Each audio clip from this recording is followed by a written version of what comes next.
நினைக்கிறேன். நீங்க பார்த்த இத்தனூன் இருக்குதுன்னு நினைக்காதீங்க. அருமையா பாடியிருக்கா. லவ் மேரேஜ் பண்ணா அதுல நிறைய ப்ராப்ளம் இருக்குது. நான் அவ்வளவு சாதாரணமா ஒத்துக்க மாட்டேன். இவளுக்கு ஹைட்டு நம்ம கம்மி இருக்கிறோம், பெரிய நிறமா இல்லை, பல்லெல்லாம் கொஞ்சம் சந்தெல்லாம் இருக்கு, பேக்ல ஒர்க் பண்ணுவோன்ட்டு இவளுடைய மைண்டுக்குள்ள அப்படி ஒரு விஷயம் இருக்குது. ஆனா உண்மை என்னன்னா எனக்கு இன்செக்யூரிட்டிஸ் இருக்கு. பட் நான் அதை சொல்லும் போது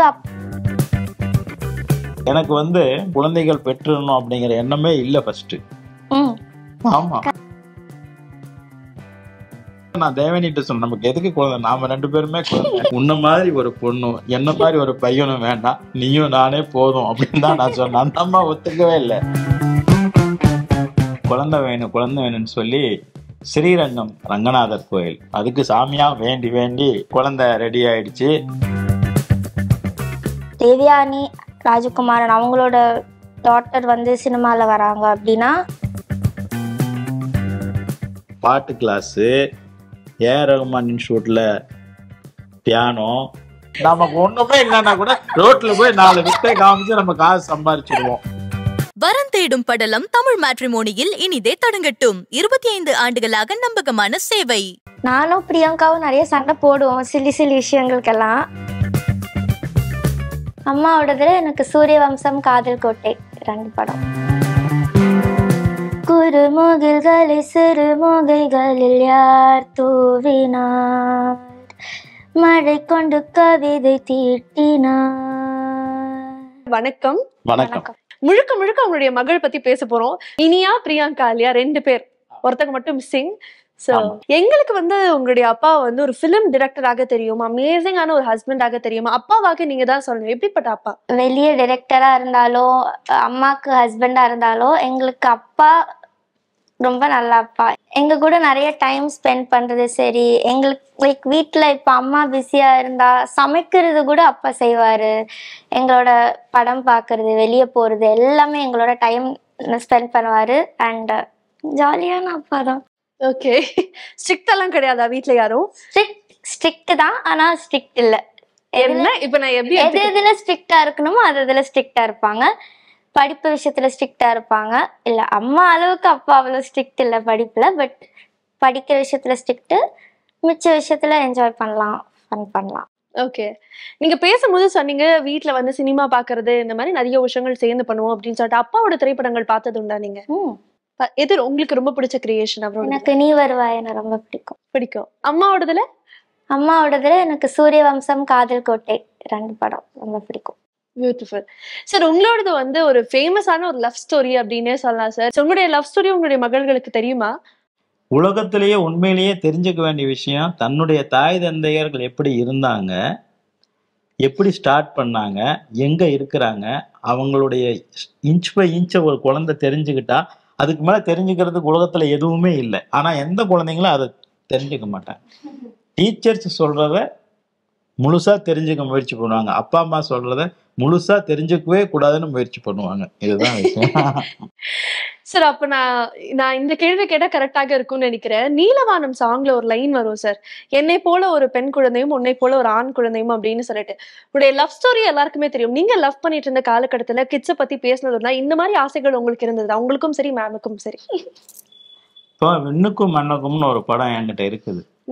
அதுல எல்லாரும் டைட்டில் போடுவோம், இந்த கதையில் வரும் சம்பவங்கள் எதுவும் உண்மை அல்ல, அது ஒரு பொறுப்பு துறப்புன்னு நீ இப்போ புதுசாக நான் அந்த படத்துல ஸ்டார்டிங்ல போட்டிருப்பேன், இந்த படத்தில் வரும் சம்பவங்கள் எதுவும் உண்மை அல்ல, பொய்யும் அல்ல அப்படின்னு. அது அந்த மாதிரியான ஒரு ஸ்டோரி ப்ரெசன்டேஷன் இருக்கும். அதுல உண்மையா பொய்யா எது அப்படின்னு கண்டுக்க முடியாதபடியே போகும் அந்த படத்தோட ப்ரெசன்டேஷன்.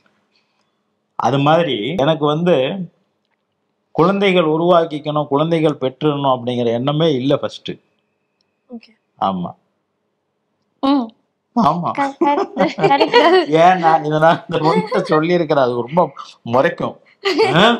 நான் இருக்கக்கூடாதுன்னு நினைச்சீங்களா? ஏன் அப்படின்னா எனக்கு இந்த அப்பாவை பிடிக்கவே பிடிக்காது, சரிங்களா? இந்த அம்மாவை எனக்கு பிடிக்கவே பிடிக்காது.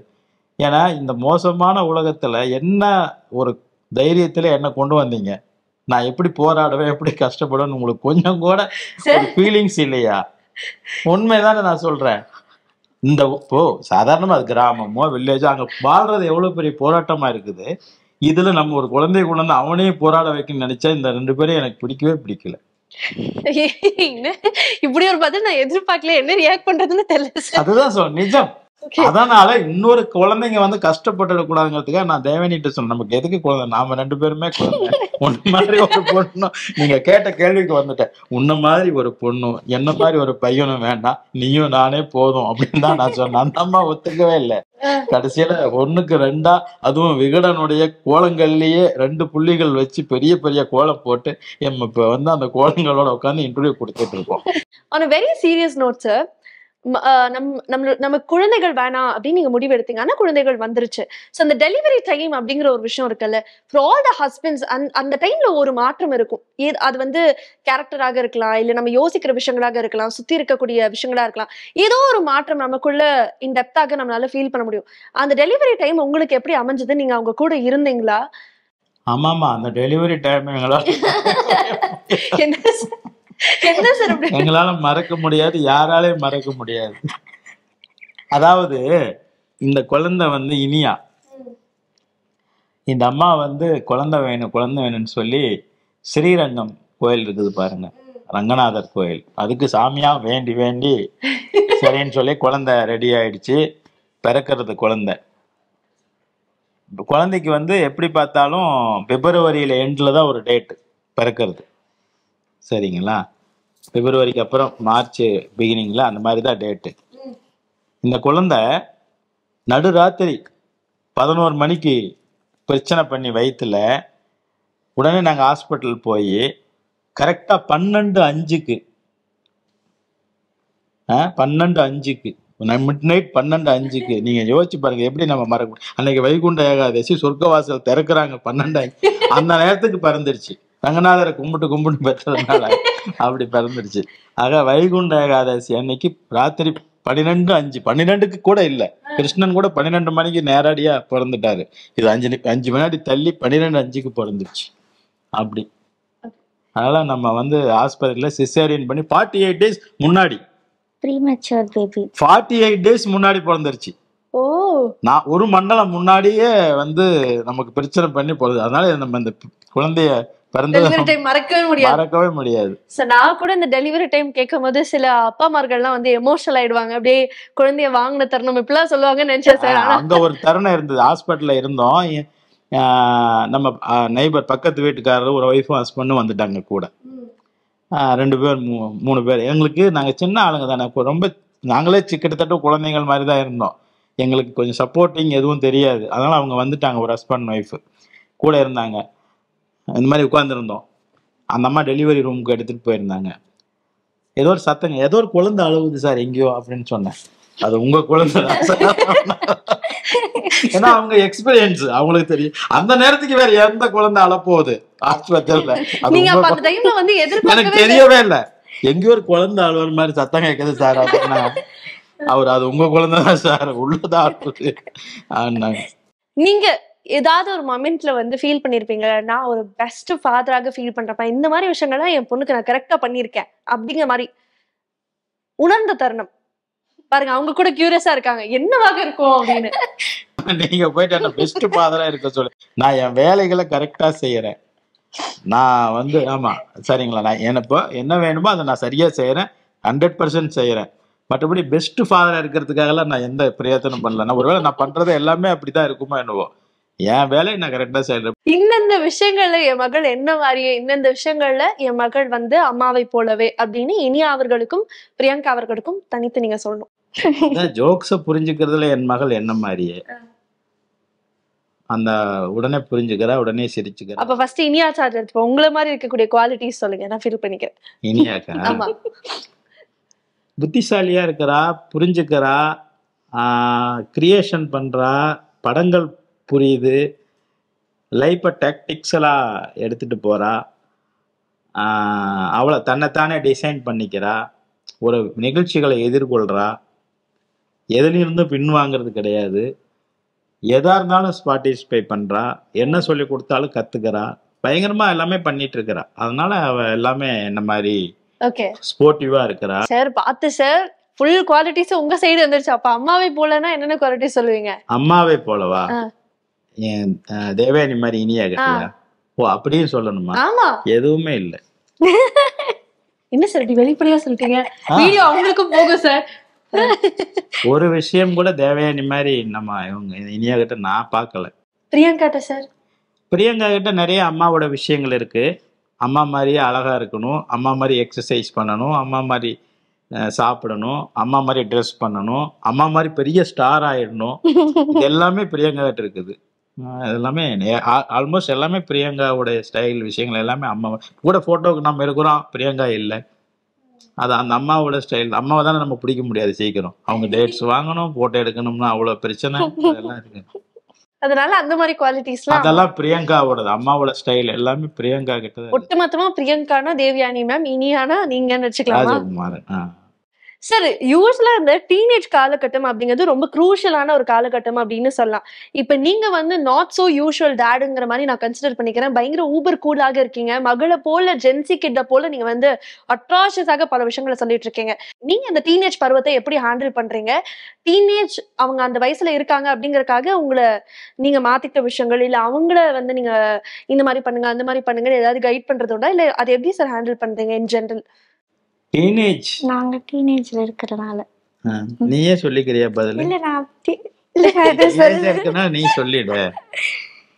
சொல்லுங்க பரவாயில்ல. நான் சொல்றதுக்கு அப்புறம் காப்பி அடிச்சுட்டு நீ சொல்லு. டீனேஜ்ங்கிறது நிஜமாவே ஒரு டைப்பான கஷ்டமான ஒரு ஏஜ் தான். என்ன மாதிரி கஷ்டங்கள் இருக்கு சார் உங்களுக்கு? அப்பா அவங்க தன்னை அழகா வச்சுக்கணும்னு ஆசைப்படுறாங்க, ஸ்டைலா இருக்கணும்னு நினைக்கிறாங்க, லிப்ஸ்டிக் எல்லாம் போடணும்னு நினைக்கிறாங்க இல்லைங்களா? அப்படி அதுக்கு முன்னாடி அவங்க நினைக்க மாட்டாங்க. நாம தான் வந்து தடவியுடன் எல்லாம் ஸ்கூலுக்கு போகும்பொழுதோ 10th இதெல்லாம் நாம எதுக்குன்பாங்க. ஜடை போட போனா எதுக்கு ஜடை அப்படிம்பாங்க. இதெல்லாம் இப்போ அவங்களாம் ட்ரெஸ் அது இது தேடி தேடி பண்றாங்க. நம்ம வந்து என்னடா இது இவ்வளவு தூரம் போராடுறாங்களா மெனக்கடுறாங்களே. நான் இப்ப கூட நான் கேட்டிருக்கிறேன். இப்ப மத்தியானம் கூட கேட்டேன், என்ன பிரச்சனை உங்களுக்கு? யாரு உனக்காக வெளியில ஏதாவது பாய் ஃப்ரெண்டுங்க வெயிட் பண்ணிட்டு இருக்கிறாங்களா? எதுக்கு இவ்வளவு கஷ்டப்படுற, இவ்வளவு பண்ற, போராடுறீங்க? அது அவங்களுக்கு தானா வருது. இப்படி அழகா இருக்கணும், கண்ணாடியில பார்க்கணும். அது ஒரு ஆமா டீனேஜ்ங்கிறது ஒரு மாதிரியான மைண்ட போட்டு உருட்டுற ஒரு ஏஜா இருக்குது. இது நான் பாக்குறேன். மற்றபடி நாம எதுவும் அதுக்குள்ள போறதில்லை. அவங்க என்ன பண்ணா என்ன முதல்ல எல்லாம் செலவே பண்ண மாட்டாங்க. இனியாவும் சரி பிரியங்காவும் சரி ஒரு செலவு பண்ண மாட்டாங்க. இப்ப தினம் 1000 ரூபாய் செலவு பண்ணுவோம். அவங்க தயங்க மாட்டேங்கிறாங்க. எனக்கு பயமா இருக்குது, அவங்களுக்கே பயமா இருக்குது. எப்படி நம்ம இப்படி செலவு பண்றோம்? ஆனா பண்றாங்க ஈஸியா. இனியா அவர்களுக்கும் சரி இல்ல பிரியங்கா அவர்களுக்கும் சரி இல்ல அவங்க சினிமாக்குள்ள வந்தா உங்களுக்கு அதுல உடன்பாடு இருக்குமா? அவங்களுக்கு இருக்கு. அவங்க இனியாவுக்கு பிடிச்சிருக்கு. சினிமா பிடிக்காம எப்படி இருப்பாங்க? நம்மளுடைய சினிமாக்கள் தானே நம்மளை இவ்வளவு தூரம் கொண்டு வந்திருக்குது. அதை நோக்கிதான் அவ படிச்சுட்டு கூட இருக்கிறா. இன்னொருத்தி அப்படிதான் படிக்க போறா. அவளுக்கு இப்பவே ஷாருக் கான் கூட எல்லாம் நடிக்கணும்னு ஒரே எண்ணங்கள். சினிமாவில பண்ணுவாங்க, சாதனைகள் செய்வாங்க. அதுல ஒண்ணும் இல்லை. அதுக்கு தேவையான எல்லாமே அவங்களுக்கு நம்ம கொடுத்துருக்கோம். கொஞ்சம் நஞ்சம் இல்லை. நீங்க பார்த்த இத்தனூன் இருக்குதுன்னு நினைக்காதீங்க. இல்ல இப்படிதான் இருக்குது பொண்ணுன்னு நினைக்காதீங்க. அவளுக்கு வந்து பரதநாட்டியம், கீபோர்டு, பாட்டு கிளாஸு, ஏஆர் ரஹ்மான் இன்ஸ்டியூட்ல பியானோ, இப்படி மியூசிக் சம்மந்தப்பட்டது, கிட்டாரு எல்லாமே சொல்லி கொடுத்துருக்கு. சர்டிஃபிகேட் வாங்கி வச்சிருக்கா. இதுக்கப்புறம் சிலம்பம், வேல் சண்டை, கத்தி சண்டை, குத்து சண்டை, கூங்ஃபு, என்ன சார் என் ஸ்கூல்ல சொல்ற கல்ச்சரல் ஆக்டிவிட்டீஸ்ல லிஸ்ட் போய்கிட்டே இருக்கு. எல்லாமே படிச்சுட்டு எல்லாத்துக்கும் சர்டிபிகேட் வச்சிருக்கா. உங்களுக்கு சுருள் கத்தி சுத்துறதுன்னு ஒண்ணு இருக்கு தெரியுமா? ஏதாவது படத்துல பாத்திருப்பீங்க, பழைய படம். சுருள் கத்தி, நெருப்பு பந்தம் சுத்துறது தெரியுமா?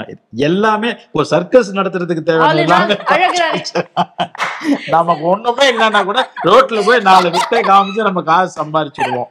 அப்படிதான் எல்லா வித்தைகளும் மொத்தமா இறக்கிருக்கீங்க. கைத்து மேல் நடக்கிறது மட்டும் என்ன நம்ம கத்துக்கலாம்.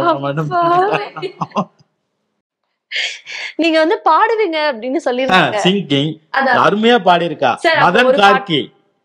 மதன் கார்கி சாரு அவர் பாட்டை இவர் பாடி அனுப்பின பிறகு அவர் ரொம்ப பயங்கரமா ஆசீர்வாதம் பண்ணி வாய்ஸ் நோட் அனுப்புனாரு. சார் அப்ப இங்க ஒரு 2-3 லைன் அதெல்லாம் கண்டிப்பா பாடுவா. அவ மெதுவா அதுக்கு சொல்லிட்டு ஒரு 10 நிமிஷம் கழிச்சு அப்புறம் என்ன பாடணும் முடிவு பண்ணி பாடிடுவா. சார் இது வந்து உண்மையாலுமே ஒரு அப்பாவாக கேட்கிறேன் சார். எல்லா அப்பாக்களுக்கும் வந்து மகள் வந்து இது படிக்கணும், இல்ல இந்த மாதிரி விஷயங்கள் பண்ணணும் அப்படின்னு ஒரு கனவு இருக்கும். உங்களுக்கு அந்த மாதிரி கனவை தாண்டி மகள் என்ன ஆசைப்படுறாங்களோ அப்படியே இருக்கட்டும் அப்படின்னு நீங்க நினைப்பீங்கன்னு நான் நினைக்கிறேன். பட் ஆனா அதை தாண்டி மகளுக்காக நீங்க ஏதாவது வச்சிருக்கக்கூடிய கனவு அப்படின்னா அது என்ன? எனக்கு ஒன்றும் கனவுகள் கிடையாது. அவங்க என்னவா ஆகுறாங்களோ அவங்க ஆவாங்க. அவங்களுக்கு இன்ட்ரெஸ்ட் வேணும். ஒவ்வொருத்தரோட இன்ட்ரெஸ்ட் தான் அவங்கள அதை ஆக்குதே தவிர யாருடைய இதுவும் கிடையாது. டாக்டருக்கு படிச்சுட்டு நம்மளுடைய சாய் பல்லவி நடிக்கிறதுக்கு வந்துருச்சு இல்லையா? அவங்க அப்பா அம்மா டாக்டர் ஆகணும்னு நினைச்சிருக்காங்க. ஆக அவங்க விருப்பத்தை தான் அவங்க செய்ய போறாங்க. நமக்கு ஒன்றும் இது இல்லை. நான் என்னுடைய வேலையா நான் வந்து இப்போ இவங்கெல்லாம் சினிமாவில் இருக்கிறாங்க. இவங்களுடைய தேவயானுடைய ஃபேன்ஸ், தேவயானிக்கு தெரிஞ்ச சினிமாக்காரங்க, எனக்கு தெரிஞ்ச சினிமாவோட ஃபேன்ஸு ஆளுங்க, நம்ம குழந்தைங்க என்னவா ஆவாங்க, சினிமாவில் வருவாங்களாங்கிற ஒரு எக்ஸ்பெக்டேஷன் இருக்கும் நிச்சயமாக. நான் அவங்களுக்காக அதில் கொஞ்சம் அவங்கள என்ட்ரி படுத்தி எதையாவது பண்ணுங்கன்னு சொல்லுவேன். அவங்களுக்கு 2-3 படங்களுக்கு சப்போர்ட் பண்ணுவேன் 2 பேருக்குமே. அதுக்கப்புறம் அவங்க அதில் வரலாம், வராமல் போகலாம். அப்பாவோட படங்களும் பார்த்திருக்கீங்க, அம்மாவோட படங்களும் பார்த்திருக்கீங்க. நார்மலா சினிமா அப்படின்னு சொன்னா உங்களுக்கு ஒரு மோகமை தாண்டி சேலஞ்ச் என்ன அப்படிங்கிறது உங்களுக்கு தெரியும். இப்ப நீங்க சினிமாக்குள்ள வரதுக்கான சான்சஸ் அதிகமாக இருக்கு அப்படின்னு அப்பா சொல்றாங்க. உங்களுடைய ஃபேஸ் அண்ட் ரியாலிட்டி எப்படி இருக்கு? சினிமாக்குள்ள வந்தா இந்த விஷயங்கள் பண்ணணும், இல்ல இப்படி பண்ணணும் அப்படின்னு ஏதாவது ஒரு கனவு இருக்கும்ல? எனக்கு சினிமாவில் இருக்கிற இன்ட்ரெஸ்ட், எனக்கு டிரெக்ஷன் ரொம்ப பிடிக்கும். அப்பா மாதிரி நிறைய படம் பார்ப்பேன். நான் நிறைய அந்த படங்கள் அந்த கேமரா ஒர்க் நோட்டீஸ் பண்ணுவேன், டைலாக்ஸ் நோட்டீஸ் பண்ணுவேன், கதை நோட்டீஸ் பண்ணுவேன். ஆக்டிங்லும் இன்ட்ரெஸ்ட் இருக்கு. பட் அதை விட எனக்கு பிஹைண்ட் த கேமரா ஒர்க்கெல்லாம் எனக்கு ரொம்ப பிடிக்கும். ஸ்ட்ரகிள் வந்து தேவயானி ராஜகுமாரன் அவங்களோட டாட்டர் வந்து சினிமாவில் வராங்க அப்படின்னா ஆல் ஐஸ் இருக்கும், ஒரு எக்ஸ்பெக்டேஷன் இருக்கும். அந்த எக்ஸ்பெக்டேஷனை மீட் பண்ணுறது I think is a struggle. But போக போக ஐ திங்க் லேர்னிங் ப்ராசஸில் அது ஆயிரும். அது மட்டும் தான் கொஞ்சம் பயம். But if I am coming to சினிமானா, இவளுக்கு வந்து ஹைட்டு நம்ம கம்மி இருக்கிறோம், பெரிய நிறமாக இல்லை, பல்லெல்லாம் கொஞ்சம் சந்தெல்லாம் இருக்குது. அதனால் நம்ம வந்து கேமரா பேக்கில் ஒர்க் பண்ணுவோன்ட்டு இவளுடைய மைண்டுக்குள்ளே அப்படி ஒரு விஷயம் இருக்குது. ஆனால் உண்மை என்னென்னா, இந்த பொண்ணு வந்து ஸ்க்ரீனில் வந்தான்னா ரொம்ப பயங்கரமாக இருக்கும், ரொம்ப பிரமாதமாக இருக்கும். எக்ஸ்பிரஷன்ஸ் உள்பட பெரிய அட்ராக்ஷன் இருக்கும் இவன் மேலே. அது அவளுக்கு தெரியல. இப்போ ரேவதியெல்லாம் பார்த்தீங்கன்னா அவங்க பெரிய ஆர்டிஸ்ட். ரேவதி மேடம் என்ட்ரியில் பாருங்கள் இப்படி தான் இருக்கும், ரொம்ப குட்டியாக ரொம்ப சின்னதாக இருக்கும். பெரிய பெரிய ஹீரோயின்ஸு ரொம்ப குட்டியாக சின்னதாக இருந்திருக்காங்க. அங்கே பர்ஃபார்மன்ஸ் தான் பேசுமே தவிர ஆளோ உருவமோ இல்லைங்கிறது ரொம்ப நிதர்சனமான உண்மை. அதை வந்து குழந்தைங்களா இருக்கிறதுனால என்ன ஃபேராக இருந்தால் தான் அப்படிங்கிறது ஒரு மைண்ட் செட்டு தான். அப்படி ஒன்றும் கிடையாது. எவ்வளவோ அழகான பேர் ரோட்டில் இருக்காங்க, அவங்களாம் நடிக்கலை. சரிதா மேடம் எல்லாம் இன்ட்ரடக்ஷன் ஆகும்போது பார்த்தீங்கன்னா அவ்வளோ கருப்பு, அவ்வளோ ஷார்ட் கூட, குள்ளம் கூட. ஆனால் எவ்வளோ படங்கள், எத்தனை மொழி படங்களில் வெறும் கண்களை மட்டுமே வச்சுட்டு அவங்க எக்ஸ்பிரஷன் கொடுத்து அதெல்லாம் இருக்குது. அவங்களுக்கு தெரியல. இப்போ நிச்சயமாக நான் யோகி பாபுவோட அழகாக தான் இருக்கிறேன், அதில் சந்தேகம் எனக்கு இல்லை. யோகி பாபுக்கும் இருக்காது. ஆனால் யோகி பாபு தான் அதிகமாக எல்லாரும் ரசிக்கிறாங்க, பார்க்குறாங்க. உருவம் அங்கே முக்கியம் இல்லை. நம்மளுடைய திறமையும் நம்ம என்ன எக்ஸ்பிரஸ் பண்ணணும். என்ன விட நிச்சயமா யோகி பாபு திறமையானவர் நடிக்கிறதுல, அதுல சந்தேகம் இல்லை. சார் நீங்க பேசும்போது ஒரு விஷயம் சொல்லியிருந்தீங்க, அவங்களுடைய அப்பியரன்ஸ் மேல ஒரு சின்ன இன்செக்யூரிட்டி இருக்கு. உங்களுடைய படங்கள்ல நீங்க சித்தரிக்கக்கூடிய கதாபாத்திரங்கள்ல ஆரம்பிச்சு ஆக்டர்ஸ் வரைக்கும் நிறைய டிஃபரன்ஸை வந்து கிரியேட் பண்ணிருக்கீங்க. ஸோ வீட்டுல வந்து அப்பா கிட்ட நீங்க இதை டிஸ்கஸ் பண்றது உண்டா? அவர் உங்கள்கிட்ட இதை பத்தி பேசி மோட்டிவேட் பண்ண அந்த மாதிரி ஏதாவது தருணங்கள் இருக்கா? எனக்கு இன்செக்யூரிட்டிஸ் இருக்கு.